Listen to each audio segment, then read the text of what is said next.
بسم اللہ الرحمن الرحیم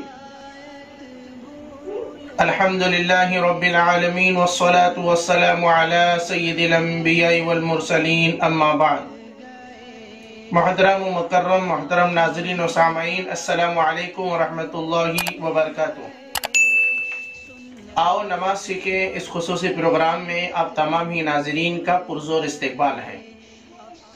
جیسے کہ پچھلی نشست میں آپ حضرات کے سامنے نماز کی اہمیت اور اس کے مقام اور مرتبے کے متعلق مختصراً بات آپ حضرات کے سامنے پیش کی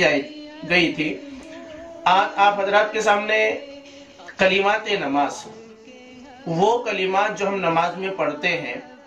اس کو کس طریقے سے ہمیں ادا کرنا ہے وہ پیش کیا جائے گا۔ قبل اس کے کہ وہ ساری باتیں آپ کے سامنے پیش کی جائے، اگر آپ نے اب تک ہمارے چینل سفیر اسلام شولاپور کو سبسکرائب نہیں کیا ہے تو سبسکرائب کیجئے، لائک کیجئے اور ثواب کی نیت سے آپس میں خوب شیئر کر کے ایک طاقت بن کر اس مشن میں آپ ہمارا ساتھ دیجئے۔ محترم ناظرین، جیسے کہ ہم سب جانتے ہیں کہ نماز یہ ہمارے اسلامی تعلیمات میں بہت بڑی اہمیت اور بہت بڑے ایک مقام اور مرتبے والی یہ عبادت ہے۔ یہ ایسی عبادت ہے کہ کسی بھی موقع پر نماز معاف نہیں ہے، جس کو ہم تفصیل سے سن چکے ہیں۔ کلام پاک کے اندر اللہ رب العزت نے اسی نماز کے متعلق باتیں ذکر فرمائی کہ ان الصلاۃ تنہی عن الفحشاء والمنکر ولذکر اللہ اکبر۔ اللہ تعالیٰ کلام پاک کے اندر ارشاد فرماتے ہیں کہ بالیقین، پکی بات ہے، بے شک اس میں کوئی شک نہیں ہے کہ نماز یہ تمہیں ہر طرح کے فحش کاموں سے بچائیں گی، روکیں گی، جتنے بھی ننگے کام ہیں اس سے روکیں گی، اور اسی طریقے سے جتنے بھی برے کام ہیں، گناہ کے کام ہیں، والمنکر، اس سے بھی نماز تمہیں کیا روکیں گی۔ اور اللہ کے ذکر میں سب سے بڑا یہ ذکر ہے۔ یہ کلام پاک کی اس آیت کا ترجمہ ہے۔ گویا کہ نماز پڑھنے والا گناہوں سے بچنے والا بنتا ہے، فحش کاموں سے بچنے والا بنتا ہے، برائیوں سے بچنے کی طاقت اور صلاحیت اس نماز کے پڑھنے سے، اس نماز کے ادا کرنے سے اس کے اندر پیدا ہوتی ہے۔ لیکن محترم ناظرین، ایک سوال ہمارے ذہن میں پیدا ہوتا ہے اور ہونا بھی چاہیے کہ کئی انسان ہم نے اپنی زندگی میں دیکھے ہوں گے جو نماز پڑھتے پڑھتے ان کی زندگیاں ختم ہو گئی، لیکن ان کی زندگی کے اعمال کے اندر کچھ تبدیلی نہیں آئی۔ یعنی نماز پڑھتے ہیں لیکن برے کام کرتے ہیں، نماز پڑھتے ہیں جھوٹ بولتے ہیں، نماز پڑھتے ہیں اور دیگر گناہ کے کام کرتے ہیں، یعنی سود خوری کرنا، سود کا کھانا، بیاج کا کھانا، ایسے بہت سارے گناہ ہیں جو حرام ہیں، لیکن ایک طرف نمازی ہے اور دوسری طرف اس طریقے کے گناہ کے کام ان کی زندگی کے اندر ہیں۔ تو کیا کلام پاک کے اندر جو بات اللہ نے ذکر فرمائی وہ غلط ہے؟ نعوذ باللہ، کہ اللہ نے یہ بات جو ذکر کی کہ نماز پڑھنے والا فحش کاموں سے، منکر کاموں سے، گناہ کے کاموں سے بچتا ہے، تو یہ قرآن پاک کی جو آیت ہے کیا غلط ہے؟ نعوذ باللہ نہیں۔ ہم مسلمان ہیں، ہمارا اس بات پر پورا یقین ہے کہ کلام پاک کی ہر آیت، ہر لفظ، ہر جملہ، ہر حرف اپنی جگہ پر برحق ہے، اس کے اندر ذرہ برابر بھی شک و شبہ نہیں ہے۔ پھر جب ہم نے کلام پاک کی آیت پر یقین کیا تو پھر اب باقی رہی ہماری نماز۔ ہم نماز پڑھ رہے ہیں، پھر برے کاموں سے کیوں نہیں محفوظ رہ رہے؟ تو اس کا آسان سا جواب یہی ہے کہ جو نماز پڑھنے کا اللہ رب العزت نے ہمیں حکم دیا ہے، یعنی جیسے نماز پڑھنے کا حکم دیا ہے وہ نماز ہم اس طریقے سے ادا نہیں کر رہے ہیں۔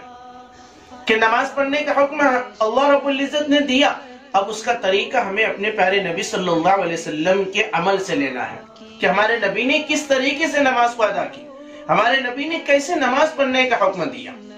تو وہ کس طریقے سے ہمیں پڑھنا ہے جو ہمارے نبی نے ہمیں بتلایا ہے۔ تو آج جو میری اور آپ کی نمازیں ہیں کہ نماز، دیکھیے ایک چھوٹی سی مثال کے ذریعے سے شاید آپ کو یہ بات میری سمجھ میں آئیں گی کہ ہماری زندگی نماز پڑھتے پڑھتے پوری ختم ہو رہی ہے، یعنی جس چٹائی پر، جس جائے نماز پر بیٹھ کر ہم نماز پڑھتے ہیں وہ پھٹ جاتی ہے، لیکن ہماری زندگی کے اندر کچھ بدلاؤ نہیں آتا۔ کیا وجہ ہے اس کی؟ وجہ یہی ہے کہ ہم جو نماز پڑھ رہے ہیں اس نماز کے اندر جو چیزیں ہم پڑھتے ہیں جو فرض کا درجہ رکھتی ہے، واجب کا درجہ رکھتی ہے، سنت کا درجہ رکھتی ہے، وہ چیزیں ہماری صحیح نہیں ہیں۔ ایسی نماز چاہے میں بیت اللہ کی حد میں جا کر، بیت اللہ یعنی حرم میں جا کر بھی میں پڑھوں، مسجد نبی کے اندر بھی پڑھوں، مسجد اقصی کے اندر بھی پڑھوں، بڑی بڑی مساجد میں پڑھوں، تو بھی یہ نماز میری اللہ کے نزدیک قابل قبول نہیں ہوں گی، ایسی نماز جیسے ہم زندگی بھر سے پڑھتے آ رہے ہیں۔ تھوڑی سوچنے کی بات ہے محترم ناظرین کہ دنیا کا کوئی کام ہم بغیر سیکھے کہ جب تک صحیح طریقے سے کرنا نہیں آتا ہم اس کام کو کرتے نہیں۔ معمولی اگر ہمیں دکان ڈالنا ہے، کوئی بھی دکان، اس فیلڈ کے ماہرین سے ہم مشورہ کرتے ہیں، ان سے پوچھ تاچھ کرتے ہیں اور پھر اس کام کو آگے ہم بڑھاتے ہیں، کوئی بھی چیز لیجیے۔ لیکن دین کے معاملے میں ہم جیسے ہیں ویسے ہی اپنی پوری زندگی پر ان اعمال کو کرتے ہیں، بالخصوص نماز جو ہم نے بچپن میں پڑھنا سیکھی، مرتے دم تک اسی طریقے سے پڑھ رہے ہیں۔ حالانکہ بہت ساری ہماری غلطیاں ہیں، لیکن کچھ چیزیں ایسی ہیں جن کا نماز کے اندر درست ہونا بے حد ضروری ہے، جیسے قرآن، یہ نماز کے اندر پڑھنا فرض کا درجہ رکھتی ہے، لیکن قرآن پاک ہم پڑھتے ہیں، کس طریقے سے ہمارے قرآن پاک کی تلاوت ہے، کیسے ہم پڑھتے ہیں، اچھی طرح سے ہم جانتے ہیں۔ پورا غلط ہمارا قرآن پاک کی تلاوت ہو رہی ہے نماز کے اندر، سورۃ الفاتحہ ہماری غلط، سورتیں ہماری غلط، چھوٹے چھوٹے کلمات جو نماز کے اندر پڑھے جاتے ہیں، تکبیر تحریمہ ہو، رکوع کی تسبیح ہو، رکوع سے اٹھنے والی جو چیز کلمہ ہے یا تسبیح سجدے کی ہے، جو کلمات نماز ہے چھوٹے چھوٹے، یہ بھی ہمارے صحیح نہیں ہے۔ اب ایسی نماز ہم پڑھیں گے تو بتائیے محترم ناظرین کہاں سے نماز والی صفت ہمارے اندر پیدا ہوں گی؟ اسی لیے یہ پروگرام لے کر آپ حضرات کی خدمت میں حاضر ہوئے ہیں، تو اس پروگرام کے ذریعے سے ہم یہ چاہ رہے ہیں کہ ہماری نماز صحیح ہو، ہمارے اندر نماز والی صفات پیدا ہو، کہ ہم برائی سے بچنے والے بنے، کیونکہ اللہ رب العزت نے ہم تمام کو ایک رہبر بنا کر بھیجا ہے، رہنما بنا کر بھیجا ہے کہ ہم دوسروں کی رہبری کریں، دوسروں کو طریقہ اور سلیقہ بتلائیں۔ ہم مسلمانوں کو اللہ نے اسی لیے دنیا کے اندر بھیجا ہے کہ ہم دوسروں کو طریقہ، سلیقہ، جینے کا، رہنے کا طریقہ انہیں ہم بتلائیں، کس طریقے سے ہمیں اپنی زندگی گزارنی ہمیں بتلانا ہے، اور ہم خود ہی نہیں جانتے تو دوسروں کو کہاں سے بتلائیں گے۔ یاد رکھیے دنیا کی کامیابی اور آخرت کی کامیابی ہمارے دین کے تعلیمات پر عمل کرنے پر ہی اللہ رب العزت نے محدود رکھی ہے۔ اگر ہم اپنے دین پر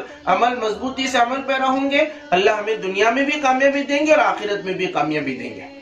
اب ہمارے جتنے بھی ہمارے اسلاف ہیں، چاہے بادشاہ کی شکل میں ہو یا حکمران کی شکل میں ہو، پچھلے ہمارے جو پرخوں میں گزرے ہیں یا علماء کرام کی شکل میں ہو، ان کی زندگی کو ہم اٹھا کر دیکھیں گے تو ان کی زندگی نماز کے متعلق اہتمام والی ہم پائیں گے۔ کبھی بھی ان کی زندگی میں نماز نہیں گئی، وہ 5 وقتہ نمازوں کا اہتمام سنت و نوافل کے ساتھ ساتھ رات کی تہجد کے بھی اہتمام کرنے والے تھے۔ ایک طرف وہ اپنی جگہ پر بڑے محدث ہیں، بڑے مفسر ہیں، بڑے عالم دین ہیں، ایک طرف وہ بڑے بادشاہ ہیں، حکمراں ہیں اور پورے حکومت کو چلانے والے، پورے ملکوں کو چلانے والے ہیں، تو دوسری طرف وہ اللہ کی عبادت کرنے والے بھی ہیں، نماز کے پابندی کرنے والے بھی ہیں اور تہجد گزار بھی ہیں۔